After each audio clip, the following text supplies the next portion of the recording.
Évidemment, aujourd'hui, c'est une journée exceptionnelle pour le peuple marocain, pour l'histoire du Maroc. Donc c'est le jour de l'indépendance, c'est le 18 novembre 1956. Évidemment, il y a presque 2 semaines, et plus exactement le 31 octobre, Sa Majesté le Roi, que Dieu l'assiste, a annoncé la fête de l'Union. Et ça prouve qu'on est une nation qui a ses particularités. Tout d'abord, la particularité historique. On est une nation qui a plus de 12 siècles, avec un ancrage exceptionnel. Le Maroc, le royaume, était toujours un carrefour civilisationnel. On avait toujours la capacité d'unir les fibres civilisationnelles africaines, européennes, méditerranéennes, islamiques, arabes et amazighes. Ça dénonce autant de brassages qui a fait la personnalité marocaine, qui a fait aujourd'hui ce qu'est le Maroc de tolérance, de développement. C'est dans cet esprit-là et la volonté royale qui a été rappelée à toutes les reprises, à tous les événements, à tous les moments, que le football se greffe ou s'est greffé à travers l'histoire pour promouvoir cet état d'esprit, ce brassage, cette richesse historique, culturelle du royaume du Maroc.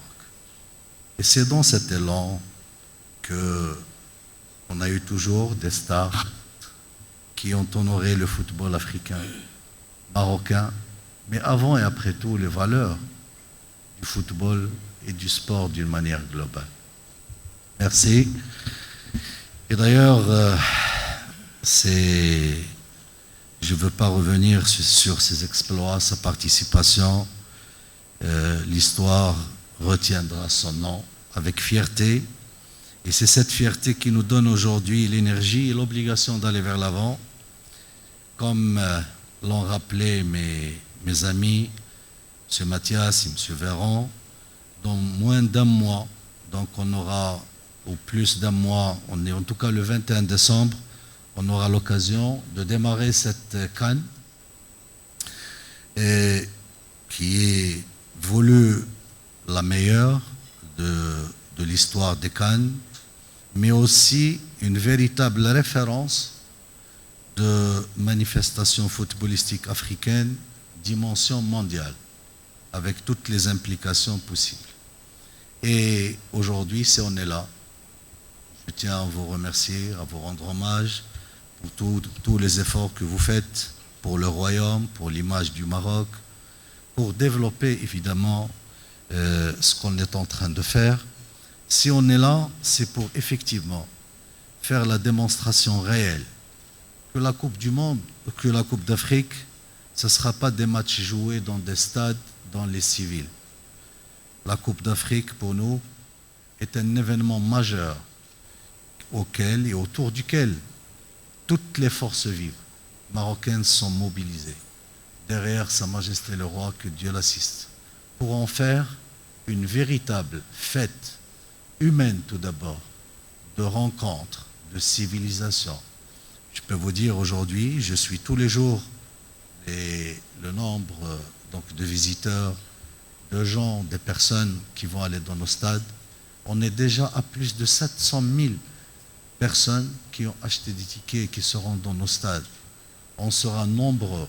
Et il y a plus d'une centaine de nationalités, plus exactement 113 nationalités qui vont venir visiter notre pays, notre beau pays.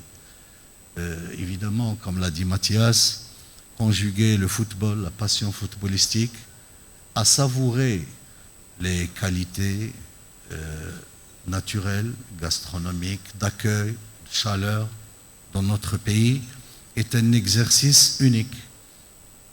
Et on en est fiers et on est déterminé effectivement à améliorer, à aller vers l'avant, parce que la CAN 2025 est le début d'un process qui ne va pas s'arrêter en 2030 et avec la Coupe du Monde tripartite avec l'Espagne et le Portugal, qui va continuer dans l'histoire et qu'on sera véritablement la terre du football, de pratiques footballistiques, de pratiques et de gains et de matchs, mais aussi la terre de football en termes d'organisation d'événements. قبل ما تخرجوا ما تنسوش تابوناو في لاشين يوتيوب وتبارطاجيو لا فيديو مع اصحابكم في مواقع التواصل الاجتماعي. ما تنسوش ديروا جيم وتضغطوا على الجرس باش يوصلكم الجديد ديالنا.